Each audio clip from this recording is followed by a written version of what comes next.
Welcome to Failed Utopia, the podcast about utopian ideas and paradise lost. We look at utopian concepts of the past, present, and future, as well as utopian communities and cults, which promise the world to eager followers, but inevitably fail when it all starts to unravel.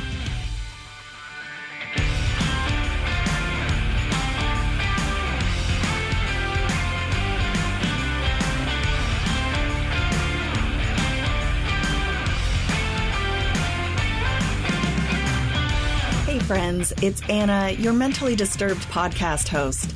Today, let's talk about recycling, and specifically plastic.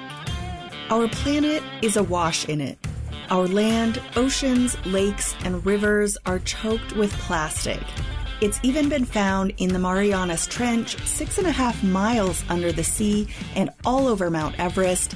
It's permeated the food chain and the air we breathe and falls in rainwater. Marine animals and birds are found dead with their stomachs packed with plastic garbage.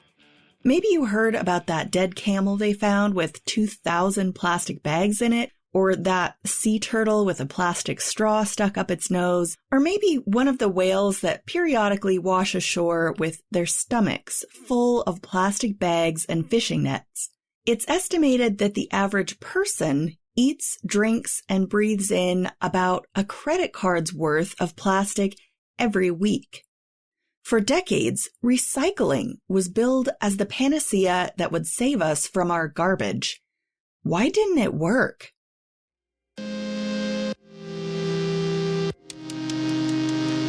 Why doesn't more stuff get recycled?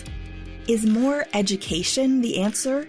Do we just need to convince more people that recycling is important?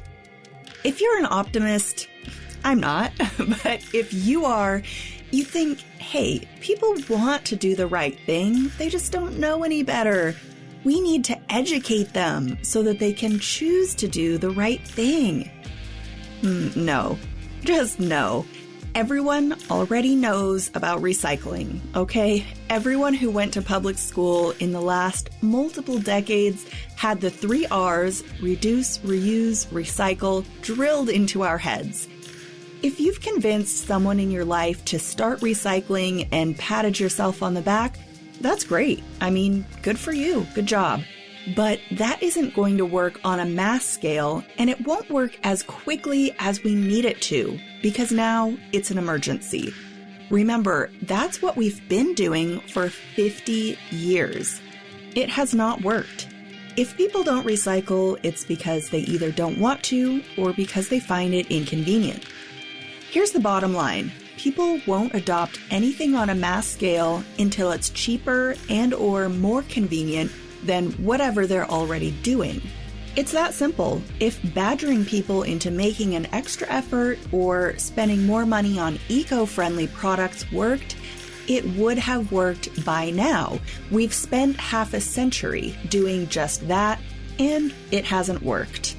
Okay, so we need to move past this magical thinking of, oh, if everyone would just do their part and recycle, because that's not reality. I know that's frustrating, but how we think things should be and how they are two different things. And unless we deal with how they really are, we'll continue on this failed trajectory of just badgering people about their individual decisions with basically no results. About 9 billion metric tons of plastic have been produced in history. Only about 20 or 30% of that is likely still in use, and less than 10% has ever been recycled. The rest is trash, and because it never really goes away, it's still here, in landfills, in waterways, in the air, and in our food. Plastic does break down, but very slowly and only into microparticles. Larger pieces of plastic eventually break down into smaller pieces and eventually just smaller particles, which are even harder to deal with and clean up. This is the type of stuff that ends up in absolutely everything, including our air, water, and food. and it's called microplastic. So who kept telling us to recycle, even though it never really worked very well? It was those pesky environmentalists, right? They're so annoying. Just recycle, save the planet, hug a tree. Actually, no, that's not who I was talking about. The people who actually kept pushing the failed recycling gambit were, drumroll please. Ugh, my assistant is so lazy. The plastic industry, yeah. But here's the kicker. They knew it wouldn't work. During World War II, chemical companies sprang up from the oil industry. We're talking Exxon, Chevron, Dow, DuPont, and started producing a new miracle product made from oil, plastic. And these new plastics really were incredible, strong, but light and flexible. While they came in really handy during the war, once the war was over, these companies needed a new market to sell their products to. And they set about convincing the public that plastic was what they needed. In the very beginning, plastics were considered a durable good. Back then, to people who lived through the Great Depression and 2 world wars, the idea of buying something to throw it away would have seemed insane. People were extremely good at fixing, conserving, and reusing absolutely everything, and during the war, they were encouraged to do so. Rubber and scrap metal were needed for the war effort. Once, my grandmother told me she used to draw fake seams up the back of her legs with an eyeliner pencil during the war because she couldn't buy stockings. Silk and nylon were being repurposed for the war. My other grandmother laughed about somebody buying a dishcloth, saying back in the day, a dish rag was just that, a rag, like even an old sock that was too worn out to be fixed again. That could be a dish rag. People weren't used to wasting things. But the burgeoning plastic industry wanted to sell more plastic, so they launched a massive advertising campaign to convince Americans not to save those plastic products, throw them away. Yes, even though it'll last up to 1,000 years, just use it once, then throw it away.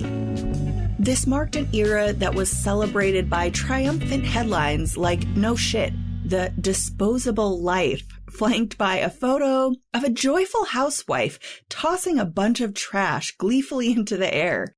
So convenient. It's amazing how susceptible our tiny little pea brains are to advertising and propaganda, but that's another story. People bought it, and because this happened to coincide with the most prosperous time in U.S. history, the post-World War II boom and a vastly expanding middle class, people bought a lot of it. This went on for a couple of decades until the first Earth Day in 1970 produced a massive outcry over the abysmal state of the environment. Trash was everywhere, and the people wanted action. This sent the fossil fuel / plastics / industry groups and lobbyists into a panic that their fire hose of disposable plastic shit might finally get turned off, and sadly, that panic brought them an ingenious idea. They formed a front group called the Keep America Beautiful Coalition and started creating marketing campaigns and public service announcements decrying littering. That's right, inconsiderate litter bugs are the problem. Overproduction and overconsumption are A-okay, as long as you put your garbage in the trash can, not on the ground. Don't just throw it out the window. Most people didn't realize these anti-littering and purportedly pro-environment campaigns were actually funded with millions of dollars of plastic industry money to keep the conversation from shifting to the actual problems with plastic and the disposable life. Perhaps the most famous of the PSAs from this era featured an Italian guy dressed up as an Indian shedding a single tear as some trash thrown out by a passing litter bug lands at his feet. People start pollution. People can stop it. That ingenious marketing scheme successfully passed the buck until about the late 1980s, when again the public was getting agitated about the sheer volume of plastic garbage choking the planet. That's when the industry had another stroke of self-preservation genius and started going full bore on recycling. They started another industry front group and got to marketing. The message was that it was okay to use as much plastic as we want because we'll recycle it. Anytime environmentalists or the public started getting too vocal about plastic waste, or oil consumption for that matter, they'd just ramp up their tens of millions of dollars in ad campaigns to shift the blame to consumers. If there's too much plastic waste, it's your fault. You're not recycling enough. They were lying, but we'll get to that in a minute. For now, suffice it to say, the public once again bought their message hook, line, and sinker and kept buying more plastic. And we haven't slowed down since. Today, people produce 2.6 trillion pounds of trash every year, with Americans leading the pack at around 1,700 pounds of garbage per person per year. Lots of that is food waste, and lots of that is plastic. In other words, reduce and reuse never stood a chance. We pinned all our hopes and magical thinking on recycling alone, while we produced and consumed more and more and more. The global recycling rate is only about 9%. Americans aren't very good at recycling. Europeans do a little better. Figures and estimates vary, but the numbers are very low, and it hasn't really improved over time, despite decades of selling it, actually overselling it, as the solution to waste. Here's the thing. Even if people were good at recycling, which we're not, plastic specifically isn't even all that recyclable. Something the plastics industry and lobby groups have known since the beginning. The processes and components that make plastic such a wonderful and versatile product, strong and flexible, are the very characteristics that mean plastics fall on the spectrum somewhere between very poor candidates and impossible to recycle. This was known from the start and is well documented in industry reports from decades ago. The plastic industry, and especially the food and beverage packaging wing, which creates a huge portion of the single-use plastic stream, knew that the public might not like that if they found out. So they came up with another new marketing/propaganda/scam offensive. They lobbied states to pass laws requiring that the little triangle of following arrows with a number in the middle be stamped on every plastic product. The recycling symbol, right? Wrong. It's not a recycling symbol. A lot of people still don't know that. It's actually a resin identification code. All it does is indicate which formula of plastic it is. That's it. It was marketed to make people think it meant recyclable, and the chasing arrows mark, which actually did used to be the international symbol for recycling when used by itself, was in the public domain, so the plastic industry co-opted and used it to trick people into thinking it meant recycle when stamped onto their plastic products. There are 7 resin identification codes, only 2 of which were ever widely recyclable. And even those 2, number 1 and 2 plastics, don't recycle well. To be recycled at all, they need to be mixed with new virgin materials, and they can only be reused once, maybe twice at the most. A plastic water bottle you recycle does not become another water bottle. It probably becomes maybe synthetic fabric, for example. which, side note, sheds microplastic into the environment every time you wash it. But plastic can only be turned into something of lower quality material. That's because chemistry. Every time plastic is recycled, the polymer chain grows shorter, which significantly degrades the material. After just a couple of uses, it's too degraded to keep using. And it's cheaper and results in a better product to just make new plastic from scratch. This is different than for, say, metals. Aluminum cans are excellent for recycling. Aluminum cans can be recycled into more aluminum cans, like forever. Glass recycles pretty well, paper less so because it also degrades as the fibers shorten with every processing. But certain kinds of paper can be recycled several times, maybe going from computer paper to newspaper or an egg carton. But so much of the paper produced is coated with plastic films or glossy inks that can't be recycled that actually not much paper can be recycled, and a very small portion of what could be actually is. Now, all that is assuming that somebody out there actually wants to take our garbage and turn it into something new. What many people don't realize is that whoever takes your recyclables off your hands is a middleman. They don't recycle anything. They collect it, they bale it up, and then they sell it to a processor. And in order to get a customer to buy it, they need to have those bales be one type of material that is properly sorted and free of your other types of recyclables, trash, and old spaghetti sauce. Otherwise, the processor will not be able to use it, so they won't buy it, and it will become trash. For a long time, China was the dumping ground for the world's recycling and other waste. But a few years ago, they stopped taking it. What they were getting from us was too contaminated, meaning the bales of materials had so much other junk and trash mixed in that it was worthless. And as China's own consumption rose and more Chinese entered the middle class, they're now generating enough waste products to meet their own demand for raw materials without importing it from other countries. Also, China's environment had really taken a beating from taking on all that garbage, and they didn't want to do it anymore. They called their new policy of rejecting the world's trash Operation National Sword.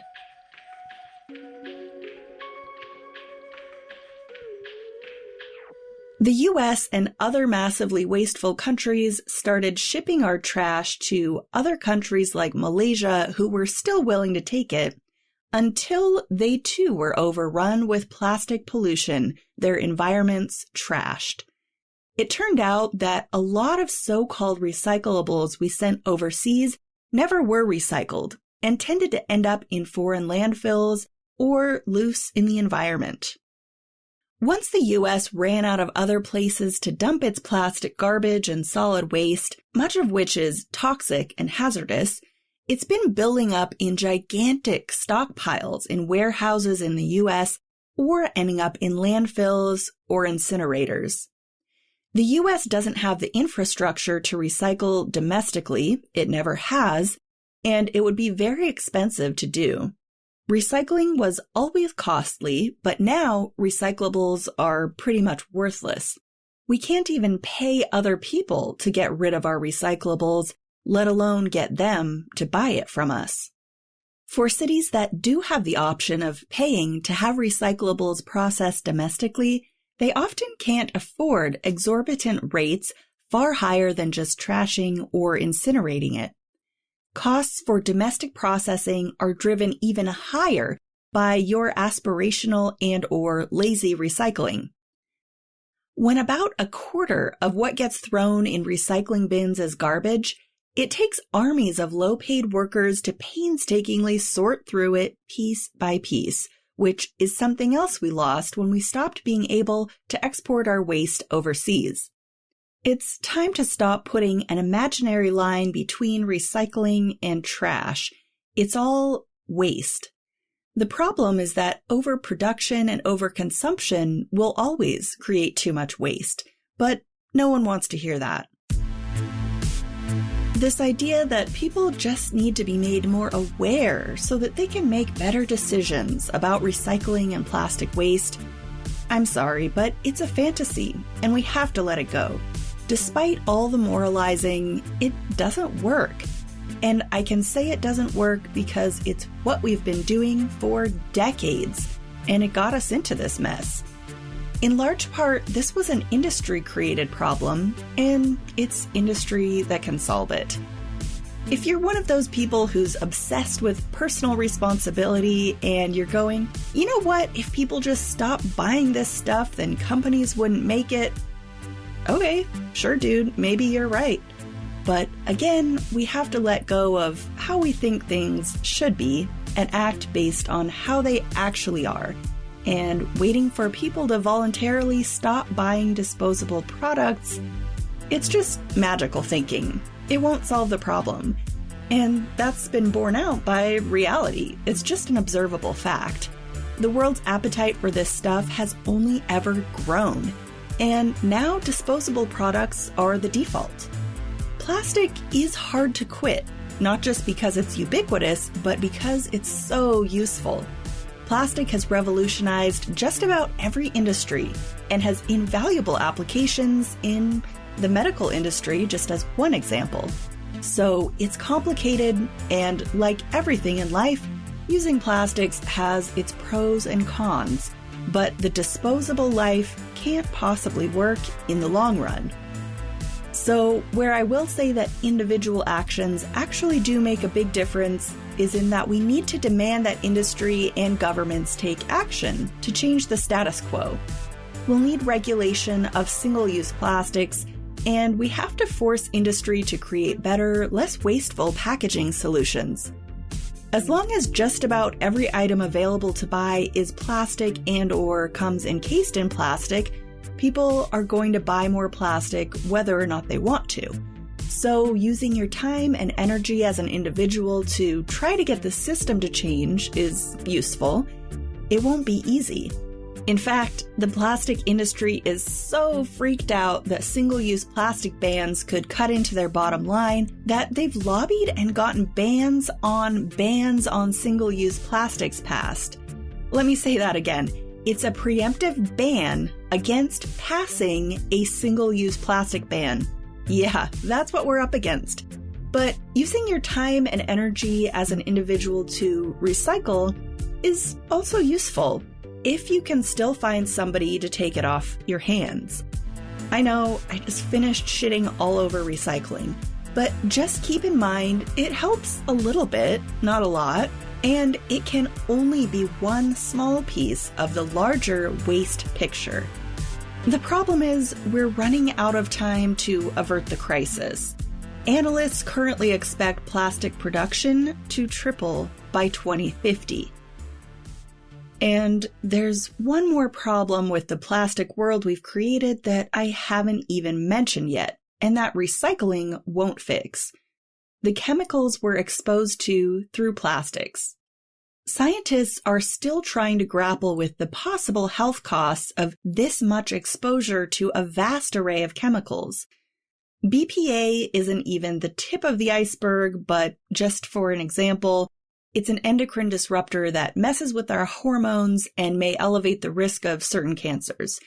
The CDC measured BPA in urine in the US and found it in nearly everyone they tested. Nearly all adults and 8 out of 10 infants have phthalates in their bodies. Again, scientists are still working on figuring out how many classes of chemicals used in plastics affect us, but if any of them are as bad as they sound, well, that's unfortunate because it's everywhere.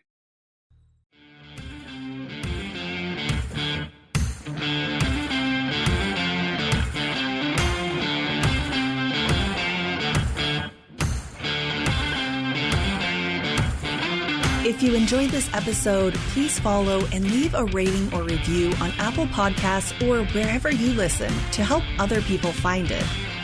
Tell your friends about it, and if you want to support the pod directly and help keep new episodes coming, you can donate to the show through the link at the bottom of the show notes. Connect and stay in the loop on the website failedutopia.com or the Facebook page at Failed Utopia Pod. Failed Utopia episodes are written and produced by me, Anna Roberts. The burning palm tree painting featured on the cover is by artist Perry Vasquez. My intro music is by Elliot Middleton. See you next time.